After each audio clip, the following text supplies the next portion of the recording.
Welcome back. आप सभी का स्वागत है मेरे YouTube चैनल ज्ञान का विकास एजुकेशन में। तो दोस्तों, आप सभी को पता होगा कि मैंने क्लास 8 की साइंस के सैम्पल पेपर सॉल्व करवाया, जिसके मैंने सेक्शन 1, सेक्शन 2, सेक्शन 3, सेक्शन 4 यानी ABCD मैंने फर्स्ट पार्ट में सॉल्व करा दिया। यदि किसी ने नहीं देखा तो मैं नीचे लिंक दे दूंगा, उस पर क्लिक करके आप देख सकते हैं। अब हम बात करेंगे हमारे सेक्शन नंबर ई की, जो वेरी वेरी इंपॉर्टेंट है।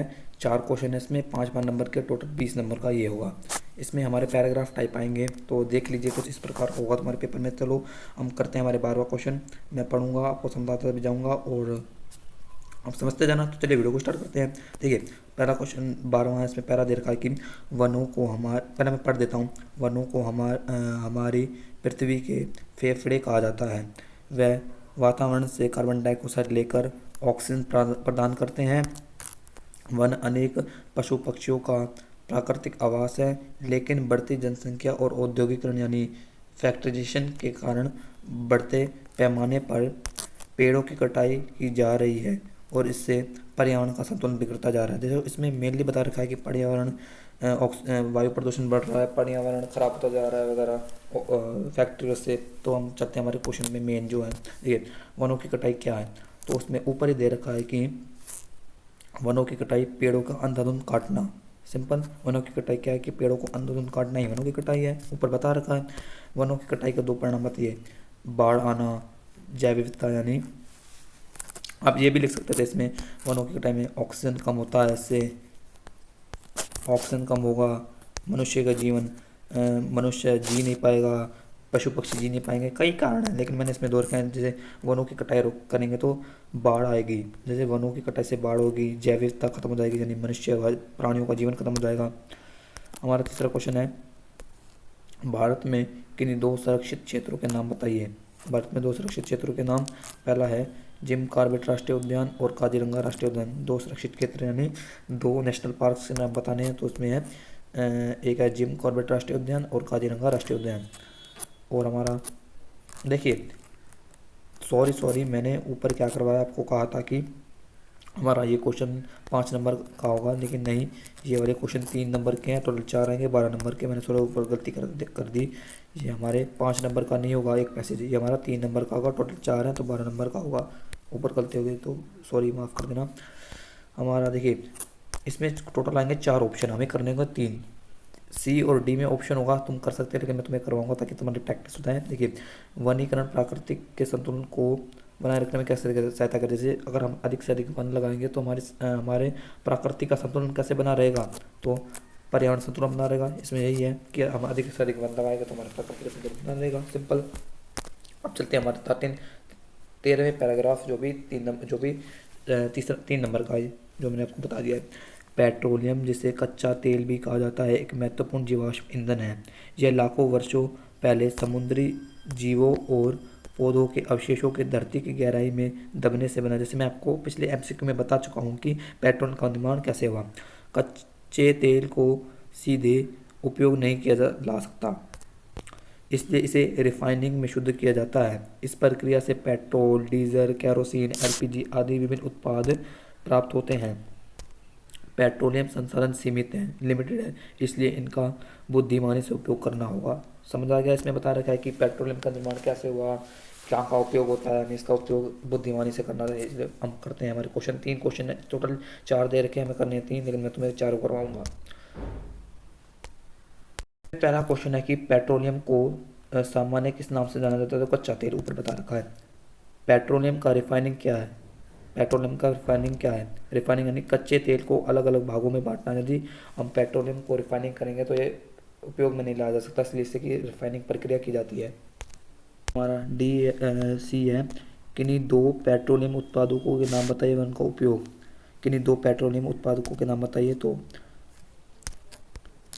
पेट्रोलियम सॉरी पेट्रोलियम ए होगा पेट्रोल वाहन चलाना, डीजल यानी ट्रक व बस चलाना। इसमें पूछ रखे हैं कि किन्हीं 2 पेट्रोलियम उत्पादकों के नाम बताइए। एक है पेट्रोल, दूसरा डीजल। एक का इस्तेमाल वाहन चलाने का, दूसरे का बस और ट्रक। डी अथवा में दे रखा है कि पेट्रोलियम उत्पादकों का हमें बुद्धिमानी से इस्तेमाल क्यों करना चाहिए, ताकि इसका ये ख़त्म ना हो जाए भविष्य में, क्योंकि ये सीमित संसाधन है, ये लिमिटेड है। अब चलते हैं हमारे चौथे पैसेज में। देखिए इसमें क्या रखा है कि अरुण ने एक बीकर, इसमें क्या रखा है, अरुण ने एक बीकर में आंसू जल लिया है, उसमें बैटरी बल्ब तथा दो इलेक्ट्रोड जोड़कर एक परिपथ बनाया। सिंपल, अरुण ने एक बीकर लिया, उसने आंसू जल लिया, एक बैटरी ली और एक बल्ब लिया और दो इलेक्ट्रॉन जोड़कर एक परिपथ बनाया। उसने देखा कि बल्ब नहीं जला, उसने क्या देखा कि बल्ब नहीं जला। फिर उसने फिर उसने उसी जल में कुछ बूंदें अम्ल की डाली, इस बार बल्ब जल उठा। इस प्रयोग से निष्कर्ष निकलता है कि सभी द्रव विद्युत के सुचालक नहीं। तो जैसे अगर किसी बच्चे ने एमसीक्यू ढंग से मेरे देखे होंगे तो उसी को ये समझ आया होगा। अब चलते हैं हमारे क्वेश्चन में। देखिए आंसू जल में बल्ब क्यों नहीं जला, क्योंकि आंसू जल विद्युत का अच्छा कंडक्टर सुचालक ही नहीं है, वही बता रखा है इसमें।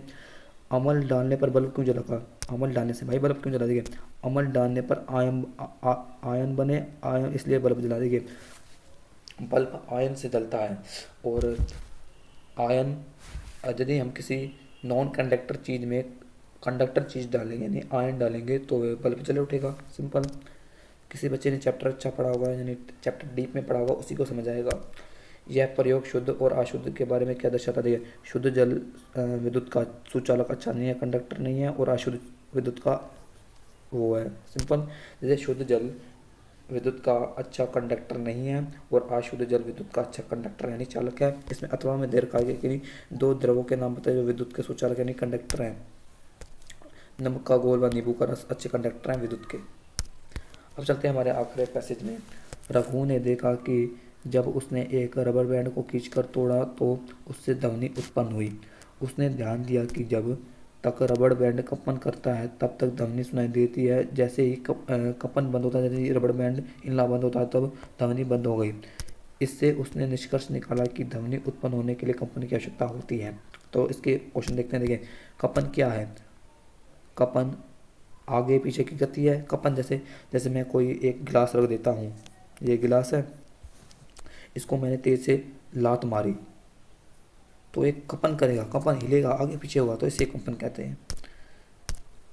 दूसरा क्वेश्चन है कंपन रुकने पर ध्वनि का क्या होता है। कंपन रुकने पर ध्वनि भी बंद हो जाती है, जैसे ऊपर रघु ने बताया हमें। एक उदाहरण दीजिए जहाँ कंपन से ध्वनि उत्पन्न होती है। ढोलक, ढोलक जैसे ढोलक कुछ इस प्रकार का होता है। ढोलक में हम इधर इधर से मारेंगे तो बजेगा, जिस चीज़ को मारते हैं उतनी बजेगी, ठीक है। उस माध्यम का नाम बताइए जिससे होकर ध्वनि सबसे तेज चलती है, तो वो ठोस माध्यम। ढोलक भी ठोस है इसलिए उसमें ध्वनि अधिक होती है। सिंपल। तो हमारा क्लास 8 का सैम्पल पेपर पूरा हो चुका है साइंस का। तो वीडियो अच्छी लगी तो वीडियो को लाइक, चैनल को सब्सक्राइब कर देना और कमेंट करें अपनी प्रॉब्लम्स के बारे में और भी समाधान करूँगा। देखिए मैं इस पेपर्स में मैं 8 क्लास के लिए बहुत मेहनत करता हूँ, इसलिए सपोर्ट कीजिए और लाइक कीजिए, चैनल को सब्सक्राइब कीजिए, अपने दोस्तों के साथ शेयर कीजिए और अपना प्यार बरसाइए हमारे ऊपर। तो मिलते हैं नेक्स्ट वीडियो में, तब तक के लिए बाय।